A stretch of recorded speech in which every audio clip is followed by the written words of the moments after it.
Voilà, mes amis, j'espère que ça vous fait du bien d'être dans l'Avent. L'Avent qui veut dire événement. Puis, il y a beaucoup d'événements troublants que l'on vit pendant cet Avent dans notre monde. Et écoutez la première parole du livre d'Isaïe. « Consolez, consolez mon peuple, dit votre Dieu. » On en a-tu assez besoin? En tout cas, je peux vous dire que je compte pas trop sur les nouvelles pour qu'elles me consolent, parce qu'elles me désolent. Mais il y a une parole qui réussit toujours à me consoler. C'est celle qu'on est en train de lire. Et qu'est-ce que le Seigneur dit à travers Isaïe? Parlez au cœur de Jérusalem et proclamez que son service est accompli, que son crime est pardonné et qu'elle a reçu de la main du Seigneur double punition pour toutes ses fautes.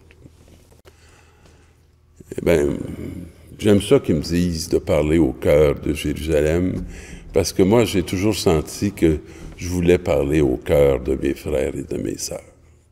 Puis, dans le fond, dans ma vie, j'ai consacré beaucoup de temps à parler au cœur.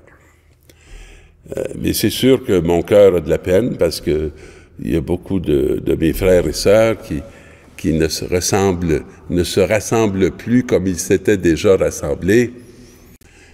Mais ici, c'est consolant, parce qu'il dit que son crime est pardonné et qu'elle a reçu de la main du Seigneur double punition pour toutes ses fautes. Ça veut dire qu'il ne faut pas s'enfermer dans le passé.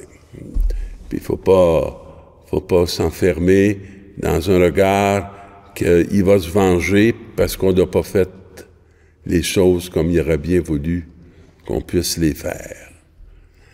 Une voix proclame.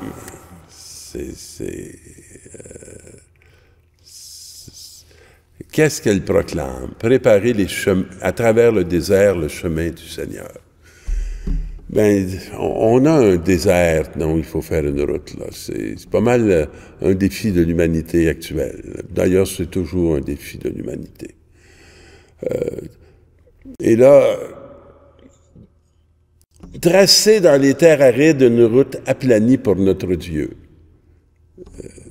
C'est des images, moi, que je me fatigue jamais d'entendre. Toujours content de retrouver ces paroles-là au temps de l'Avent. Hein?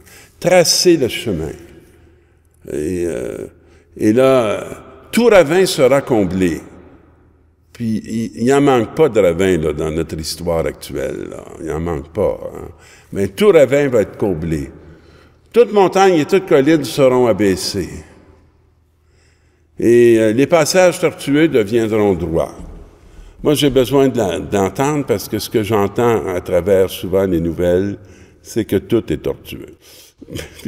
puis tout va être encore tortueux, puis je vois pas trop comment ça va se redresser.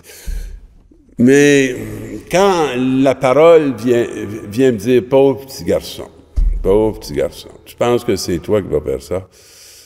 C'est moi qui l'accomplis. » Ah là, ça m'ouvre un chemin de possibilités. Ça dépend pas de moi. Ça dépend même pas juste de nous. Ça dépend de lui.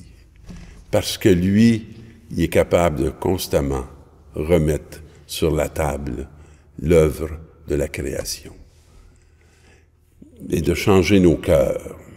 Alors la gloire du Seigneur se révélera en tous en même temps et tous verront que la bouche du Seigneur a parlé. Mais cette parole qu'il nous dit là, ben c'est pour nous qu'il a dit. Puis c'est pas pour le passé, c'est pour le présent. Oublions pas ces paroles-là, parce qu'elles nous refont, elles nous recréent. Il y en a tellement qui nous défont. Nous attendons les cieux nouveaux et la terre nouvelle. Ben ça, c'est tellement vrai. C'est tellement vrai.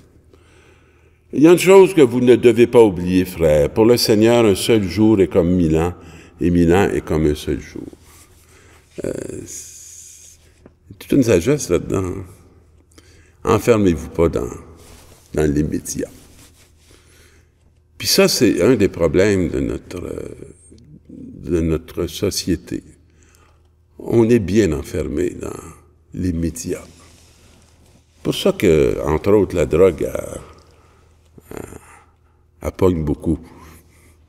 Parce qu'elle nous donne un plaisir immédiat qui ne dure pas, mais c'est parce qu'on est enfermé dans les médias. Si notre regard s'élargit, hein, on peut voir d'autres rives, on peut voir d'autres frontières, on peut voir ça autrement. Alors, le Seigneur n'est pas en retard pour tenir sa promesse. Et j'aime tellement ce qu'il nous dit dans cette parole-là. C'est pour nous hein, qu'il patiente, car il n'accepte pas d'en laisser quelques-uns se perdre.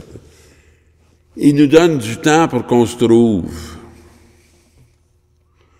pour que l'humanité découvre sa destinée, qu'elle ait une pleine conscience de qui elle est et à quoi elle est appelée et qu'est-ce qui a été préparé pour elle.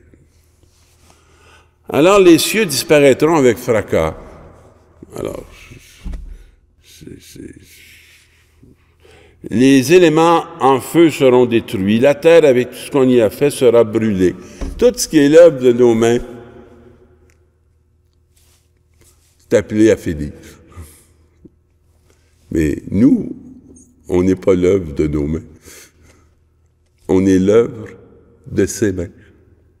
Et ça, c'est appelé à l'éternité. Ainsi, puisque tout cela est en voie de destruction, vous voyez quel homme vous devez être, quelle sainteté de vie, quel respect de Dieu vous devez avoir, vous qui attendez avec tant d'impatience la venue du jour de Dieu et de sa victoire. Soyez dirigés, orientés vers ça. C'est pour ça que je vais à messe tous les jours. On est fait dire, ben, on n'est pas obligé d'aller à la messe tous les dimanches. Ben non. On n'est même pas obligé d'y aller tous les jours. Mais moi, je veux m'orienter vers ça. Fait que je veux pas perdre de vue ce que le Seigneur m'a révélé depuis 74 ans. Et là, on va arriver avec le texte de Jean-Baptiste. Commencement de la bonne nouvelle de Jésus-Christ, le Fils de Dieu. Ça commence. Hein? Il était écrit dans le livre du prophète Isaïe, on a lu je l'ai commenté un peu au début. « Voici que j'envoie mon messager devant toi pour préparer la route. » C'est à nous. Puis il nous le dit aujourd'hui.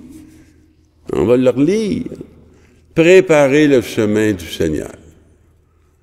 C'est fou, hein, comment les vieilles préparations peuvent pas nécessairement être encore là. Ben, il dit, ben, préparez-les. Faites-le à nouveau. Puis, dans la réalité telle qu'elle est, préparez ces chemins.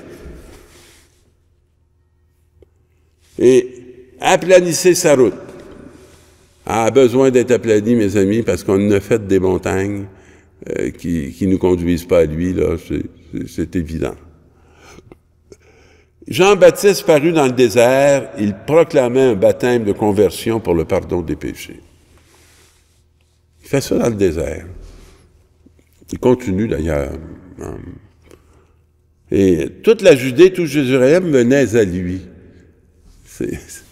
Moi, ça m'a toujours impressionné de dire, il s'en va à l'écart dans un désert où il n'y a rien, puis tout s'en va vers lui. Alors, dans le désert de nos sociétés matérialistes, consommatrices, bien, il y a encore du désert une parole qui se fait entendre. Puis il y a beaucoup de monde qui converge. C'est intéressant de regarder les lieux de pèlerinage. Il y a encore bien du monde qui vont dans nos lieux de pèlerinage, qui vont entendre autre chose. Autre chose. Et qu'est-ce qui... Tous se faisaient baptiser par lui dans les eaux du Jourdain en reconnaissant leurs péchés. Bien, ça commence à être rassurant. Ce qui est épeurant, c'est pas avoir conscience qu'on est pécheur, puis répéter nos bêtises après de bêtises, puis se perdre 1000 fois par la même bêtise, parce que t'en reconnais pas. T'en reconnais pas. Et Jean était vêtu de poils de chameau, avec une ceinture de cuir autour des reins. Il se nourrissait de sauterelles et de miel sauvage. Je me dis toujours, quand je lis ce bout-là, ils nous disent pas comment il sentait. Il ne devait pas se laver souvent, je sais. Mais c'est rassurant de savoir qu'il est dans le Jourdain, qu'il y passe souvent, puis qu'il passe beaucoup de temps, mais en tout cas, je peux pas dire que j'ai bien le goût d'être invité à sa table, puis je veux pas acheter son poil de chameau, là. Non, c'est pas lui que je vais voir. Il proclamait, « Voici venir derrière moi celui qui est plus puissant que moi, et je ne suis pas digne de me courber à ses pieds pour défaire la courroie de ses sandales. » C'est un petit, un pauvre, qui se met pas en premier, mais qui se met en dernier pour annoncer celui qui vient. Moi, je vous ai baptisé dans l'eau. Je l'accorde. Mais lui vous baptisera dans l'Esprit Saint. Mes amis, il ne faut pas passer à côté de ça. Parce que ce temps-là, il est venu. Et on est appelé à être dans l'Esprit Saint. Alors, merci Seigneur de me donner cet esprit qui me tient dans l'espérance et dans la reconnaissance de ton œuvre de salut. Bonne semaine.